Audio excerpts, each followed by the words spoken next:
veteran of the campaign arms. Does it make it easier for you guys to hold the chamber? With the candidacy of Vice President Harris and Tim Walz, I'm feeling a renewed sense of excitement, enthusiasm all across New Mexico. My colleagues who I'm speaking to and friends in different parts of the country are feeling the same. What I've been hearing, not just in New Mexico, but in other parts of the country, is more people are showing up already for shifts, to make phone calls, signing up to do more things. People have been calling me, how can we do something to help Kamala Harris and Tim Walz put together, whether it's a small effort to raise resources or to volunteer more. So a lot of the people that I had the honor of getting to know when I had the responsibility in the House at the DCCC, a lot of those friends have been calling and reaching out and sharing that excitement and also putting together efforts on their own. The one thing that really excites me that I saw in 2018, which feels similar to the presidential race back in 2007, 2008, is rather than just going straight to the party infrastructure, folks aren't waiting. They're just starting their own organizations, grassroots efforts, and going at it on their own. So I'm really excited about that, and the polling seems to reflect that as well, with enthusiasm across the board, with Democrats, with independents, and even with Republicans. So some of that coalition that we saw come together in 2018, it feels to me like it's starting to come together. Can I ask you, the Harris campaign put out a statement saying that Governor Walz misspoke when he said he carried a weapon in war. Do you think the governor should address that personally, and should he apologize for having said that? I think Governor Tim Walz, who served our country, it's been very clear what his military record is. The difference between Vice President Harris and Tim Walz compared to the former president and Senator Vance is, on our side, there's a recognition if you say something that's not correct, then you step forward and you own it. The other side, how often have they done that? And if they want to talk about contradictions in their statements, just look at things that they've written in books and emails and everywhere else. There's contradiction after contradiction. There's video that sometimes gets showed of either the former president or the senator saying things that they'll deny when there's video footage. So that's the difference between their side and our side. I very much appreciate the Vice President Harris coming forward and Governor Walz coming forward as well and being very clear. But there should be no mistake about his service to our country as well. I thought it was intriguing over the weekend when Senator Vance was being asked about why the former president didn't serve as well and why the senator was not being critical of President Trump. So go back and watch that clip. So as a former campaign chair, how do you think Democrats should treat these hacked Trump files by a foreign adversary? I've been raising concerns of hacks since 2015. As a matter of fact, I challenged my Republican counterpart in the House during that cycle and the next cycle, both privately, publicly, and with letters, to say we should come forward and demand action against this, and the Republicans refused to.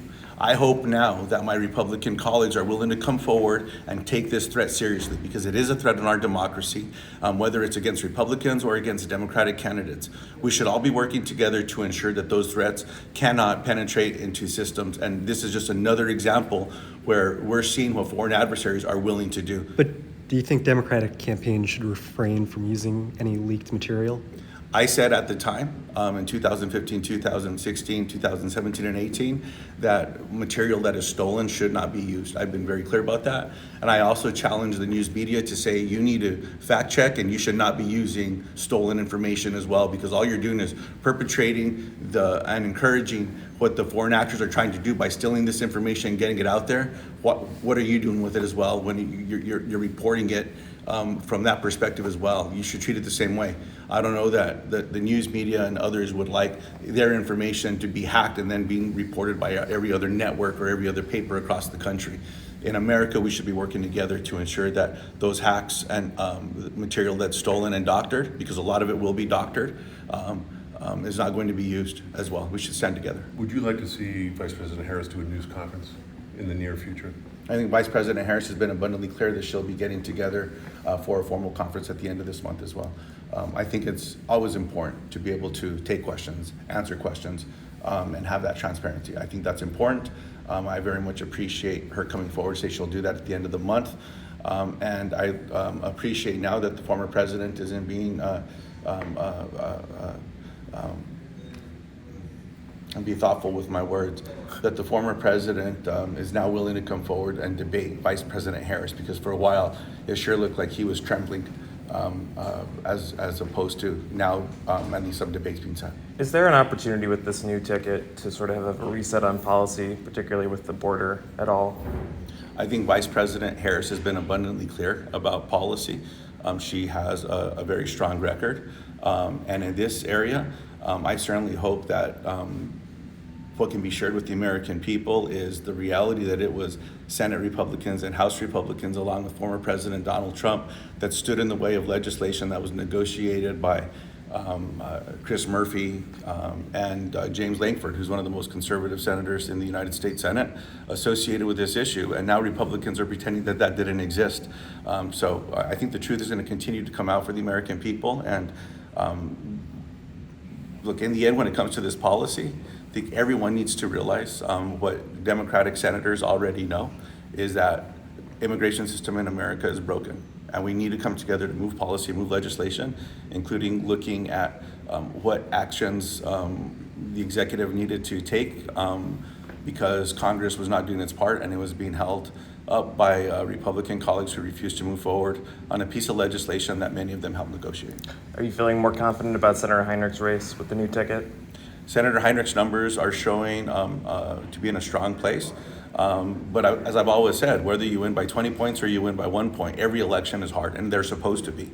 So I'm encouraged by the work that I see Senator Heinrich doing, the trust that he's continued to earn and strengthen across New Mexico, and I think he'll continue to do that. So while I'm looking very forward to seeing Senator Heinrich serve for another term, I remind myself, family, and everyone else that will listen that it's going to be an election, it's a race, and we need to fight until the polls are closed and the election is called. Do Democrats have any concern about Elon Musk's backing of Donald Trump, given that he owns a social network and his level of resources?